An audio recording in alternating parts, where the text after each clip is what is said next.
Olá, amigos! Estamos de volta hoje com mais um Fato Econômico, a economia além da conjuntura. E hoje vamos trazer aqui o tema para vocês relacionados a cenários econômicos e a percepção de risco com a política fiscal do mercado. Vamos lá, meus colegas. Moisés, começamos contigo hoje, hein? Pode ser, tudo bem, Lucas? Hoje eu quero começar trazendo aqui uma informação que saiu hoje cedo, né? Que o FGV Ibre trouxe o dado do IGPM. IGPM, que é considerado a inflação do aluguel, que avançou, olha só, 1,52% em outubro. Acelerou bastante em relação a setembro, que tinha tido alta de 0,62%. Então, foi um desempenho em que o índice acumula a elevação aí no ano de 4,2%, né? Ou seja, de janeiro até outubro. E em 12 meses fica em 5,59%. Só para a gente ter uma ideia de comparação, né, o IGPM tinha ficado em outubro do ano passado um aumento de 0,5% e acumulava queda de 4,57% em 12 meses. Então, essa é mais uma aceleração da inflação, e a gente chama também de inflação do produtor, né, que pode depois, né, chegar também no consumidor. E também no índice do consumidor a gente viu, né, que aumentou os preços no Índice Nacional de Custo da Construção. Então, é só para, né, trazer esse dado rápido aí do IGPM, que subiu 1,52% em outubro.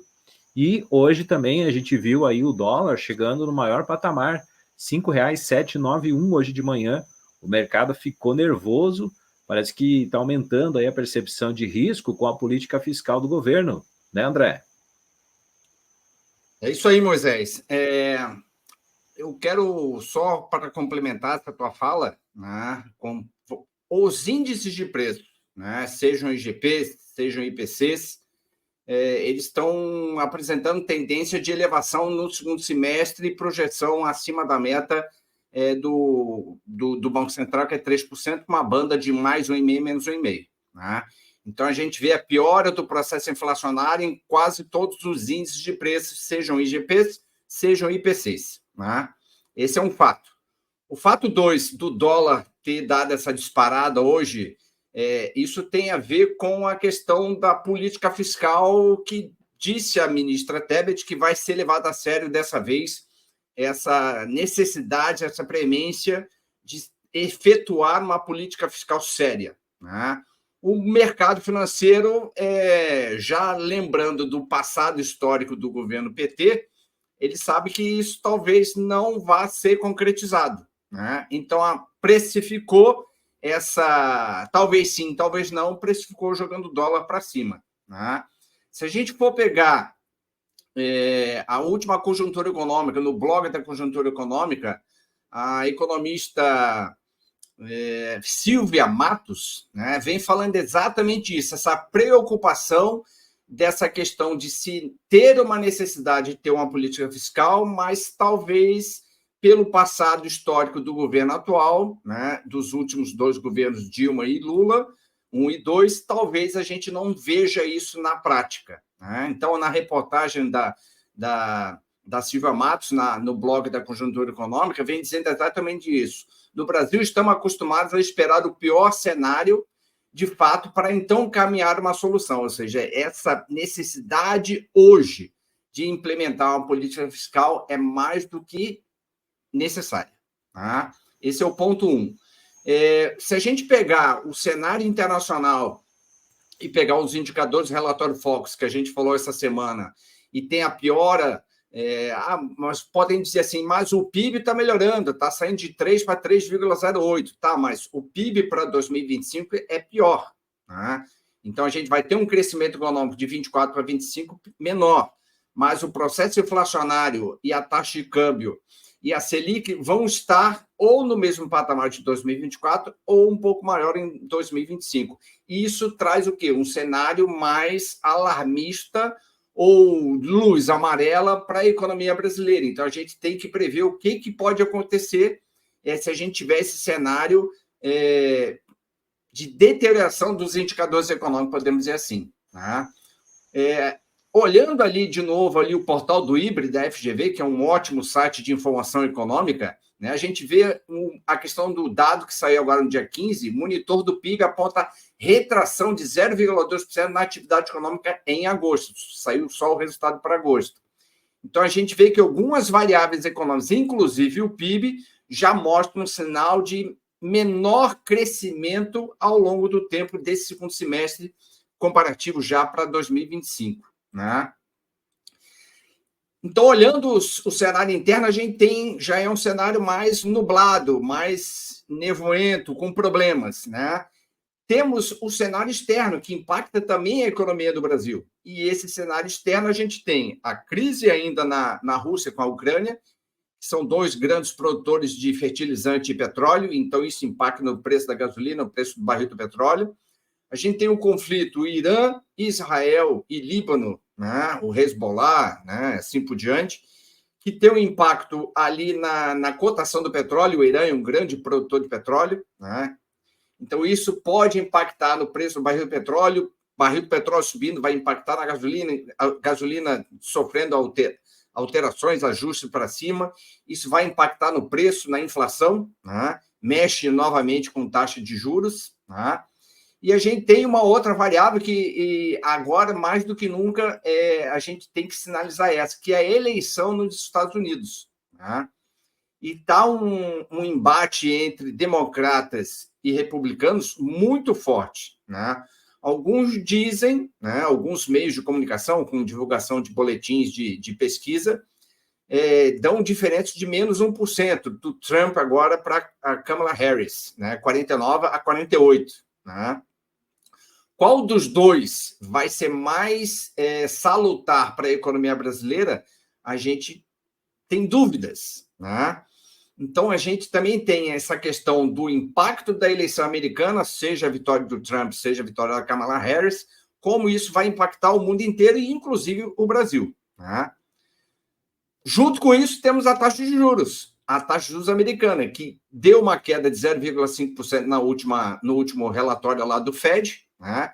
Tinha uma previsão de mais 0,5% cair na próxima reunião, alguns já ventilam no mercado americano que a queda já não vai ser mais 0,5%, vai ser sim 0,25%, né? Esse é um lado bom. Juros americanos diminuindo, a gente força um pouco menos essa necessidade de subir os juros do Brasil para controlar a inflação. Então, é muita variável interna e externa que pode impactar a economia brasileira nessa reta final de 2024 e, obviamente, o planejamento para 2025. A gente sabe que nada em economia que é feito hoje vai surtir efeito daqui a 15 dias, né? Tem trabalhos acadêmicos que dizem exatamente isso, que qualquer mexida nos juros hoje leva de 4 a 6 meses para surtir efeito na economia, né? Então, é um desafio grande que tem esse governo, fazer a política fiscal e controlar a economia para 24 e 25. E uma das Falando especificamente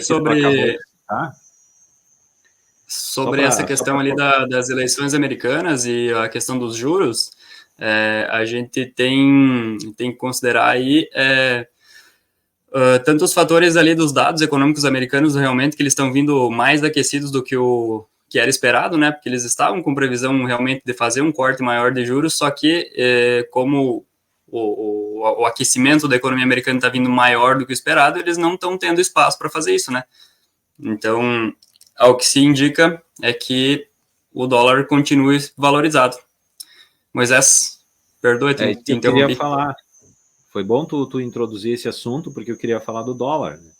O dólar ele fechou em 5,76 hoje, mas ele chegou a 5,791. Então, quer dizer, e foi justamente com essa percepção maior, essa possibilidade aí de se ter até o Trump vencendo nos Estados Unidos, né? E também o fato de justamente isso que tu acabou de dizer, né? De que a possibilidade de aumento de queda dos juros dos Estados Unidos parece que caiu, fez com que, então, aumentasse essa percepção de risco com os países em desenvolvimento, que é o caso do Brasil, né? Por isso que o dólar subiu. Mas aí, então, teve aquela fala lá do Fernando Haddad, da Simone Tebet, que nem o André falou, né? Que fez com que o mercado ficasse um pouco mais calmo. E aí, mesmo assim, fechou em 5,76. Mas a gente vê que o Banco Central, o Copom, né, o Comitê de Política Monetária do Banco Central, prevê que feche em 5,40 o dólar. Só que ele está em 5,76. Claro que ainda tem muita coisa para acontecer até lá. Mas o que eu quero chamar a atenção é que o dólar também é uma variável que impacta na inflação, e principalmente aqui no Brasil. Então também é, né, uma pressão inflacionária que a gente tem aí com o câmbio que no momento, hoje, né, está bastante valorizado, Lucas. Tu sabe assim, Moisés, o relatório da Ágora, que libera um relatório todo dia, na parte da manhã, chama-se Ágora Insights, ele vem apresentando, inclusive, uma outra variável que eu esqueci e não falei, que é a questão da China, né? Essa tentativa do governo chinês de reativar a economia chinesa, né? Isso pode ter um efeito também bom para o Brasil, né? Caso eles consigam reativar a economia chinesa e o chinês começar a comprar mais, o preço da commodity vai ter um efeito, isso impacta positivamente as empresas brasileiras que exportam, a gente tem um fluxo melhor de comércio internacional, entrada e saída de dólares, né? Então ainda tem esse fator chinês, né, de conseguir reativar a economia ou não, né? Só para fechar a minha fala aí, deixar um insight para os próximos encontros que a gente vai ter, saiu hoje um relatório sobre o preço do Big Mac ao redor do mundo, né? E o interessante que esse relatório do Big Mac mostra é que a nossa moeda está desvalorizada frente ao dólar em 16%, né? E algumas moedas mais valorizadas, como a moeda da Noruega, né? Mas esse é um insight para a gente saber como é que está a paridade da nossa moeda frente às outras moedas, olhando o índice Big Mac, que foi montado lá pela revista The Economist, que é muito legal para a gente entender essa paridade de câmbio. Tá? Mas paridade e poder de compra, a gente chama na economia? Isso aí. Só queria fazer mais um comentáriozinho aqui a respeito, na verdade, da questão dos gastos do governo aqui no nosso país, né? O real problema é que o ajuste fiscal está sendo necessário e não é de hoje, é de um bom tempo atrás, né? E tendo isso sendo realizado, grande parte das incertezas vão ser resolvidas, e o que está causando realmente esse alvoroço todo é mais, não digo exclusivo, tá, disso, né, porque a gente comentou todos os outros fatores externos, mas ele é muito mais fatores internos do que externos hoje. Querem comentar mais alguma coisa, pessoal? Seria isso por hoje? Isso aí. Só quero deixar um abraço para todo mundo e a gente volta amanhã. Exatamente. Obrigado, pessoal, e até o próximo episódio.